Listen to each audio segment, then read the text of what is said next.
this is Assembly Member Ms. Friedman, and she's running for Congress, the 30th Congressional District of California. Right.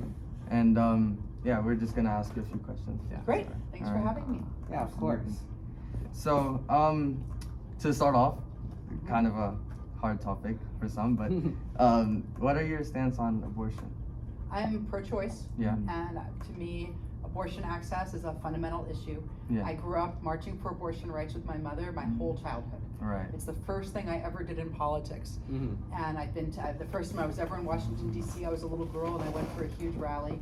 My mother started the first chapter of NOW, National Organization for Women in South Florida, when I was a little girl. She started the Broward County chapter. And so I spent my whole childhood watching her activism. And one of my primary reasons to run is because of our Supreme Court wiping away basically my mom's life work. Right. Cool. So as Congresswoman, what sorts of legislation would you propose to basically not overturn Roe v. Wade, because it's already kind of, been decided, but to kind of alleviate the removal of some of women's rights, to basically bring it back in some form to maybe some states Yeah, it's a great that question. don't allow it currently? Well, one thing is that we need to keep pushing to have a U.S. constitutional amendment that guarantees the right to choose. We put that on the ballot here in California. I was one of the authors of that ballot measure, and it was passed overwhelmingly by the voters. So we have that now in the California Constitution, and we need to keep pushing for it to be in the U.S. Constitution.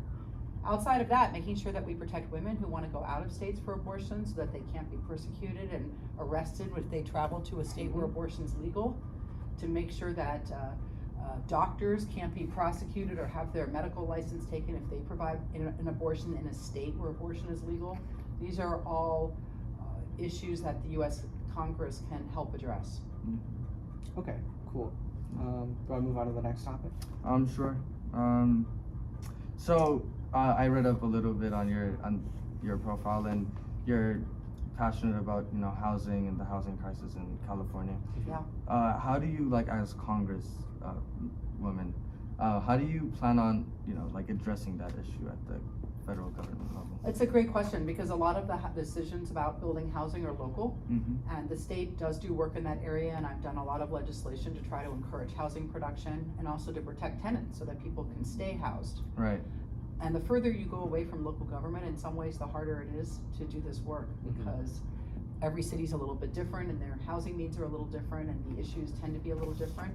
But I've not been shy about working at the state level to make sure that we protect tenants and also add the supply that we need, particularly of affordable housing. Right. And the federal government can help by helping to remove barriers that stop cities from wanting to add housing. For instance, I've tried to do work to give incentives to cities to upgrade their infrastructure so that they can handle that increased density and increased housing. So things like helping them pay for the improvements they need to their water system, their sewer system, their schools, their parks. Those are ways that the federal government can help with funding. They can see housing as a human right and make sure that that all municipalities recognize that. They can help by promoting social housing. They can help by removing barriers to creating more housing that might exist in terms of tax credits. They can also help tenants by making Section 8 easier to administer so that more landlords want to participate in the program. Because the California government returns a lot of money to the federal government that's meant to prevent homelessness. And we need to make sure that every dollar that we collect is used. Right. Ooh, I have a question about that. So Yeah. you said that you have to make sure that, well, it's good to make sure that every dollar is used. How is it being wasted currently? It's being wasted because it can be very hard for landlords to get into the Section 8 program, and they often will have to hold a unit vacant to wait for the inspections to be on the approved list to accept Section 8. There's a lag between putting the credits in and getting paid by the government. We can just make the program a lot more nimble so that no landlord has a reason to not want to have a Section 8 tenant. So we need to look at all of our federal programs that are around housing and homelessness to see if they're really working. And sometimes we don't move quickly enough to adjust programs for changing needs. Okay, so for example, a lot of people who are homeless, they struggle with mental illnesses. So would you be interested in possibly investing more into kind of mental health institutions, I guess? We definitely need to invest more in mental health treatment and in places for people to go to receive treatment so they're not on the street. Yeah. Just this week, I was at a bill signing with Governor Newsom, where he signed into law legislation that will help to create his care court system, which will allow for people who have family members who are severely mentally ill to petition to have those people put into treatment and be taken off the streets. Because if someone is so mentally ill that they're not able to make choices, they shouldn't be allowed to just die on the streets, and that's often what happens. And I've worked on this kind of legislation for a number of years, and I'm glad to see that we're finally starting to move towards more of that approach.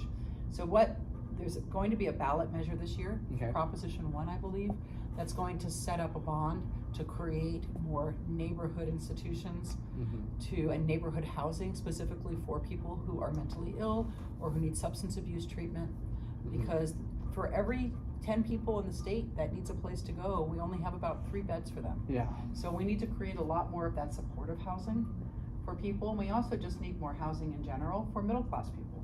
Because a lot of middle class people who don't qualify for subsidized housing are paying an incredible amount of their rent, an incredible amount of their income towards rent. And that doesn't leave anything left over to save for a child's education, to save for a rainy day if you get sick or if your car breaks down.